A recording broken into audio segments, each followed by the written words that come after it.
हमारे एक बड़े अच्छे व्यापारी थे, एक दिन मुझे कहने लगे, अरुण जी इस बार दिवाली अच्छी नहीं बीती।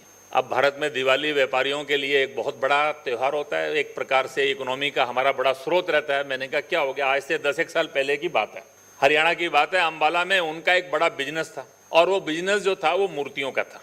उनने कहा कि इस बार अचानक क्या हुआ समझ नहीं आया कि चीन की बनी हुई इतनी सुंदर लक्ष्मी और गणेश की मूर्तियां आई, सारा बाजार भर गया और इस बार हमारा काम जो है लगभग 3/4 माल बिका नहीं।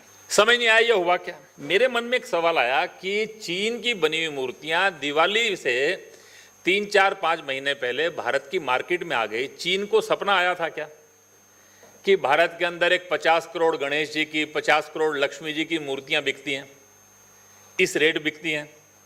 अगर मार्केट कैप्चर करनी है तो ऐसी तैयारी करनी पड़ेगी, ऐसा रेट रखना पड़ेगा, ऐसा हमको सिस्टम बनाना पड़ेगा।